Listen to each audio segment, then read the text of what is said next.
became Shadow Secretary of State for Work and Pensions, Rachel Reeves has talked the talk about getting people off benefits, into work, and lowering the overall welfare bill. In her first interview in the job, she threatened we would be tougher than the Conservatives. But Labour has opposed just about every change the coalition has proposed to cut the cost and change the culture of welfare. Child benefit, housing benefit, the £26,000 benefit cap, Labour was against them all. They've been lukewarm about the government's flagship universal credit scheme, which rolls 6 benefit payments into one, and attacked the delays and problems. And Labour has set out only 2 modest welfare cuts. This week, Labour said young people must have skills or be in training if they want to claim benefits. That'll save £65 million, says Labour, though the cost of the extra training is unclear. And cutting winter fuel payments for richer pensioners would save around £100 million. Not a lot in a welfare bill of around £200 billion. And with welfare cuts popular even among Labour voters, they will soon have to start spelling out exactly what Labour welfare reform means. And Rachel Reeves joins me now. Welcome. Hello, good morning. Why do you want to be tougher than the Tories? We want to be tough in getting down the welfare bill. Actually, under this government, welfare spending is going to be £13 billion more than the government set out in 2010. I don't think that's acceptable. We should be trying to control the costs of social security. So you give a commitment that the welfare bill under the next Labour government will fall. It will be smaller when you end the first Parliament than when you started. Well, we've signed up to the cap in welfare. That doesn't see costs for social security fall, no, but it sees them go up in line with inflation or average earnings. So welfare will rise?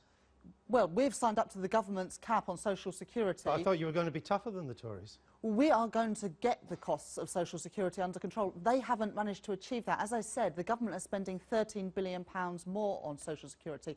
The reason they're doing that is because the minimum wage hasn't kept pace with the cost of living, so more people are relying on tax credits. They're not building housing, so more people are relying on housing benefit. We've got a record number of people on 0-hour contracts, so again, having to rely on means-tested benefits. Okay. We need to get a grip on those I'm still not clear if you're actually going to cut welfare if you get power. But I mean, nobody is saying that the cost of welfare is going to fall. All right. The welfare cap sees the costs going up gradually.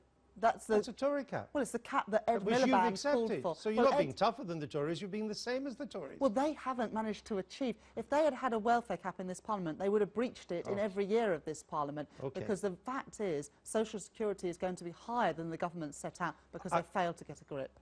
I suggest to you that you read the polls, your party does lots of its own polling, and you're scared of being seen as the welfare party, aren't you? You don't really believe all this anti-welfare stuff. Well, Labour are the party of work. We're not the party of welfare. The Labour Party was set up in the first place because we believe in the dignity of work, believe that everybody should be in work and that work should pay a wage that you can afford to live on. So I make no apologies for being the party of work. We're not the welfare party, we're the party of work. But even your own confidential election strategy document, which was leaked this morning to the papers, it admits that voters don't trust you on immigration, the economy, this is your own people saying this, and welfare. You're not trusted on welfare. Well, the most recent polls show Labour slightly ahead of the Conservative Party on social security, probably because they've seen all the incompetence and chaos at the Department for Work and Pensions under Ian Duncan-Smith and David Cameron. Cameron. Your own internal party document admits that voters don't trust you on welfare reform.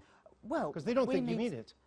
And which is why we have shown some of the tough things we're going to do, like, for example, the announcement that Ed made earlier this week, that young people without basic qualifications won't be entitled just to sign on for benefits. They've got to sign up for training in order to receive support. And that's the right thing to do by that group of young people, because they need skills to be able to progress. Of course, and we'll come on to that. It's also the right thing to do by taxpayers. We're going to come on to that. Everything on this programme, when politicians speak to me, is the right thing to do. You say you would, you criticise the government if it's saying it had a cap, it wouldn't have met it. But you've voted against every money-saving welfare reform of the government. How is that being tougher than the Tories? Well, the most recent vote that we had on welfare was on the overall cap on welfare expenditure. We went through the lobbies, voted with the Conservatives. Yeah, but you voted against the means to housing benefit cap, you voted against. 26,000 benefit cap, you voted against.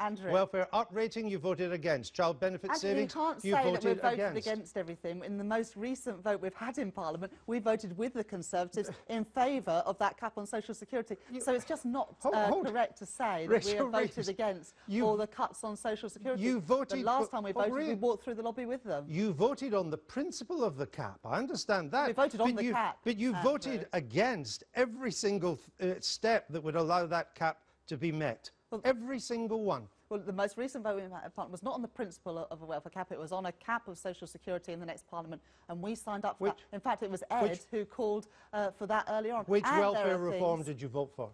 Well, we voted for that cap. And so, other than the cap, what did you vote for? Well, we have supported universal credit. Well, you voted against that in the third reading. Well, we voted against some of the specifics around what they're doing. You voted against it.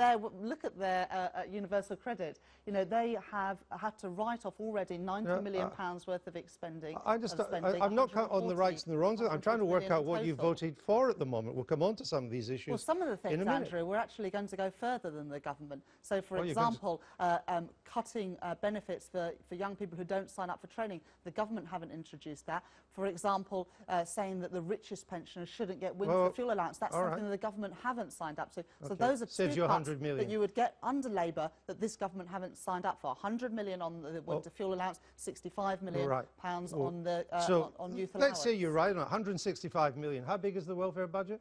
Well, the cap would apply to about £120 billion worth and you've managed to save 165 expenditure. Well, those are cuts that this government won't sign up to, that we have said that we would do if we were in government. But also, if you look at the real prize from the changes that Ed announced this week about the youth allowance, it's not the short-term savings, it's the fact that each one of these young people who are currently on unemployment benefits without the skills we know they need to succeed in life, they're going to cost the taxpayer £2,000 every single year during their working life. I'm going to come on to this. I'm going to come on to that. I want, though, you mentioned universal credit, which of course is the government regards that as its flagship reform. It's had lots of troubles with it. It merges 6 different benefits into one.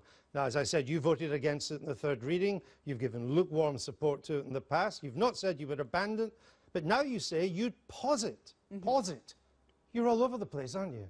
Not at all. We set up a Universal Credit Rescue Committee in the autumn of last year because we'd seen from the National Audit Office, from the Public Accounts Committee, report after report showing that this project is massively over budget and it is not going to be delivered according to the government timetable. So we set up this committee because we believe in the principle of universal credit. We think it's the right thing to do. So why can't you tell us now if you're going to keep it or not? Because there's no transparency. We've no idea. But you have this committee that we're awash in information about it. No, Andrew, we are not awash with information. No, because the government, in the most recent National Audit Office Major Projects Authority report, have said that this is now a brand new project. They can't even give it a status. They've said it's a reset project. All right, so well, not that information, Andrew. This is really, really important because this is a flagship government programme. No, we've said that. It's going to cost £12.8 billion to deliver, and we don't know what sort of state it's in. So we've said that if we win at the next election, then we will pause that for 3 months and call in the National Audit Office. Will you stop the pilots? We will. Well, no, the pilots, we don't even know what status they're going to be. Well, will you stop the pilots? No, but we would stop the build of the system for 3 months, calling the National Audit Office to do a warts and all report. But you'd keep the pilots? The government don't need to wait for the next general election. They could do this today, call in the National Audit Office, stop throwing good money after bad, and finally get a grip of this incredibly important programme. You said you don't know enough to give us a view now.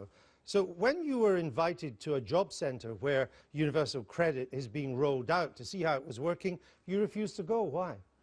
Well, we asked for a meeting with Ian Duncan-Smith. He cancelled those meetings 3 times.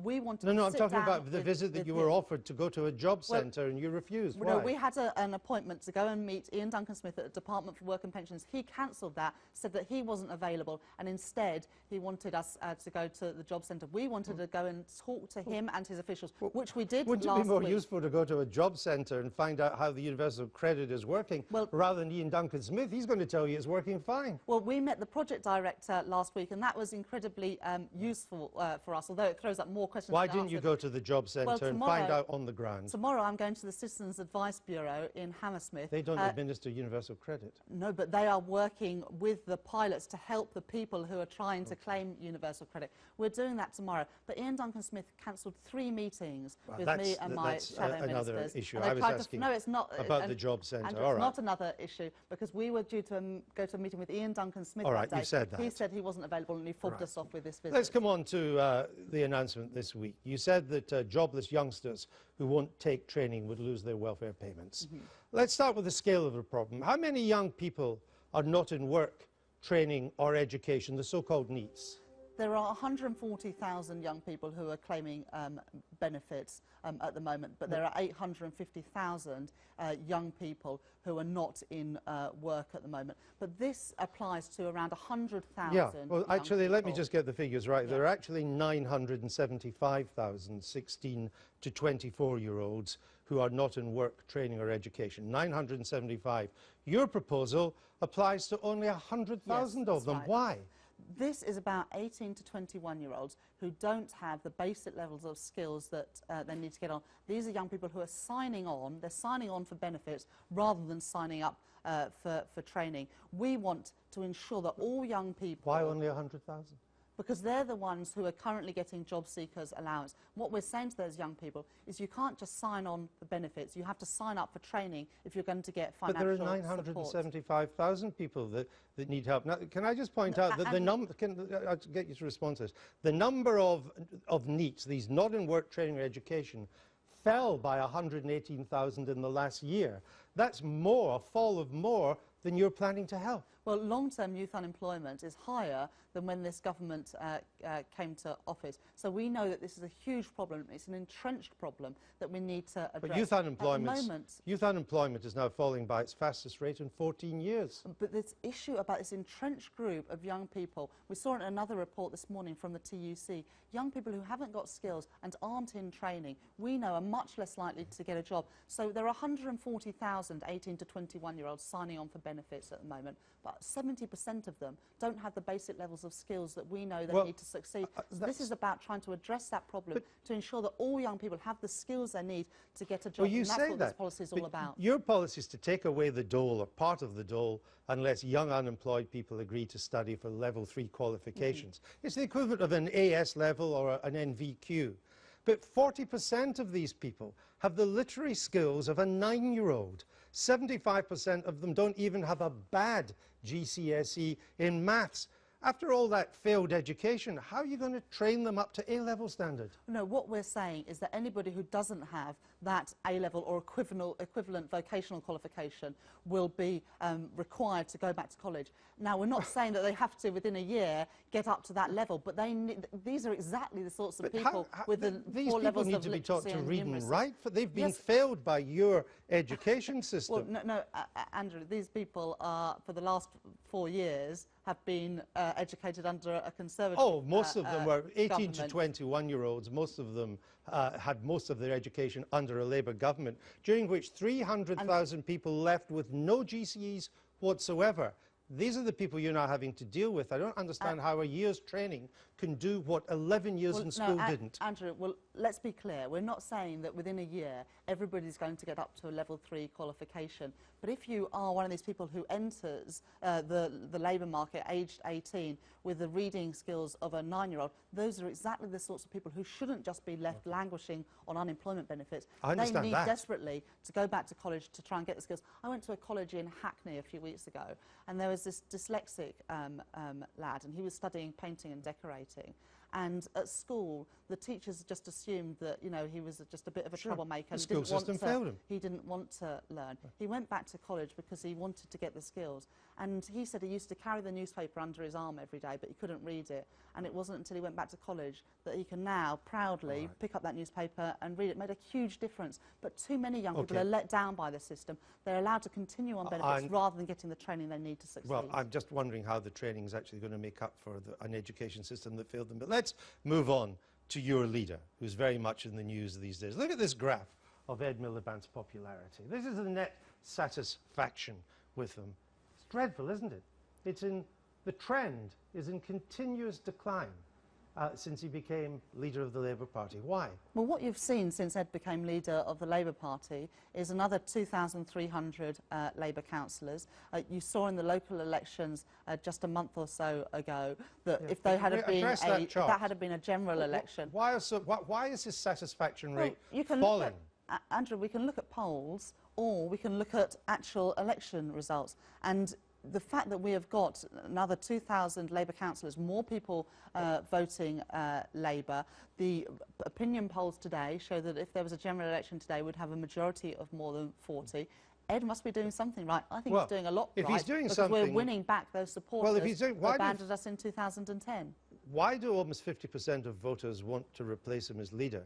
Why do 50% and more think that he's not up to the job? I mean, the more people see Mr. Miliband, the less impressed. Look at that chart again. The less impressed they are. We don't get to like him more we see him. The British people seem to like him less. I mean, the election strategy I would suggest that follows from that is that you should really keep Ed Miliband under wraps until the election. Look, polls go up and down. You see different polls. Go up and down, but Andrew, but let's look at actually what happens when people get a chance to put a cross on a ballot paper. And when they get that opportunity, as I say, we've seen more Labour councillors, more Labour members of the European Parliament. We won that critical by-election in Corby. And the opinion polls just today, one shows Labour 4 points ahead, one 6 points ahead. Look, that would give us a majority of more than 40. Oppositions always win elections. You've not done that well in local government elections or in the European elections. Why don't people like him? Andrew, I think we've done incredibly well Why don't people like him? Elections. Well, as I say, people must like a lot of the things that Labour and Ed are doing because we are winning back support across the country. We won local councils in places like Hammersmith and Fulham, in Crawley, in Hastings, in Amber Valley, in Calder Valley. Key places that Labour need to win back at the general election next year, we're getting back support. Even you've said that traditional Labour voters are abandoning the party. Well, that's what Ed said when he went to That's what you said. And that's what Ed has said as well. Why? We've got this real concern about what's happening. So if you look at the local and European elections back in May, 60% of people didn't even bother going to vote. So that is a real profound issue, not just for Labour, but for all political parties. You said traditional voters, who perhaps at times we took for granted, are now being offered an alternative. Why did you take them for granted? Well, this is what Ed said when he ran for the leadership. You said it. No, but Andrew, I'm not saying anything that Ed Miliband himself hasn't said. Ed, when he ran for the leadership, said that we took too many people for granted and that we needed to give people positive reasons to vote Labour. Ed has been doing that, which is why we've been winning back support. But he's been there for 4 years and you're saying you still take them for granted. Why? I said that there are people who we have for too long taken for granted. We're winning back that support. We're winning back support across the country. We're on track to win the general election next year. That will defy all the odds because what you've seen in the past is that a party loses a general election and then stays out of party for a generation. It's going to win next year and he's going to make a great Prime Minister. Very well. Rachel Reeves, thank you. Thank you. Now to the Liberal Democrats at the